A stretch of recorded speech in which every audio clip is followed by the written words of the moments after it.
Now NBC5 responds. For months, we've been digging into a so-called real estate Ponzi scheme. It's accused of financially decimating dozens of Southside families, and those allegations are detailed in recent lawsuits filed against a home flipping business called iFLIP Chicago. Now, they're accused of luring inexperienced investors into predatory loans, resulting in bankruptcies and a slew of foreclosures across the Woodlawn area. And since our first story aired last month, more alleged victims have contacted PJ Randhawa, showing us the supposed scheme may have an even bigger impact than we first thought.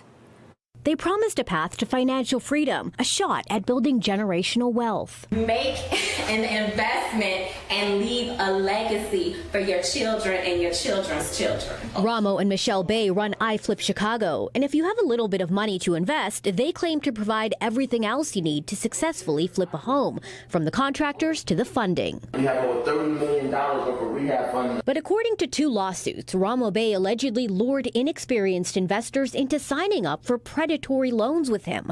The loans were cross-collateralized, meaning if Ramo fell behind on any other loans in his name, the iFLIP investors he recruited would be responsible for paying his debt. As a result, nearly a dozen investors tell NBC5 Response they couldn't access the loan money they needed to finish their flips. It's like getting in bed with the devil. Every day I came in the game when I lost. With the interest on their loans accumulating, these investors say they had no choice but to dip into their own funds to start renovating their properties.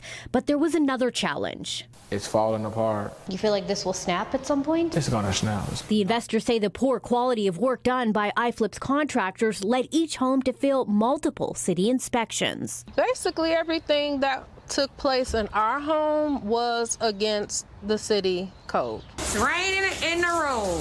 So almost all of the work completed had to be torn out and redone. So I just took this drywall down.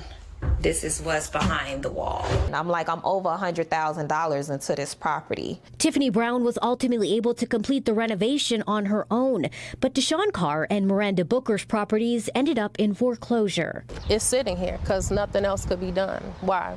Because all of our funds had run out. In a statement to NBC5 Response last month, Ramos said he and his clients were a victim of predatory lending and that language in the loans was never disclosed or explained at closing. But emails and documents obtained by NBC5 Response show Ramos signed up more than 20 iFLIP investors for these loans, and he was repeatedly told his debts were being tacked on to other investors' loans. The lawsuits offer a possible motive for all of this. They accuse him of conspiring with the lender, Envision Funding, to profit off the pricey loan extension fees many investors paid to avoid defaulting on their loans. I paid $95,000. The extensions and everything was another $30,000. Ramo denies that allegation, but his denials don't explain this. On Deshaun's closing paperwork from 2021, Ramo lists himself as a loan officer for Envision Funding. He created a system that he can make money through the whole process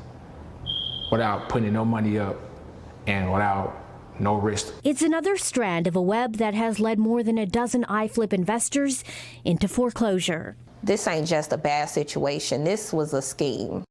Last month, Ramo Bay agreed to do an interview with us, and he even posted online about how he was looking forward to defending himself in court.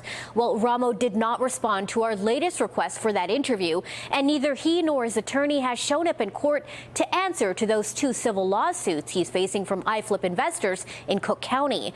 Meantime, the president of Envision Funding told us they are unable to comment on pending litigation. PJ Randhawa, NBC5 Responds.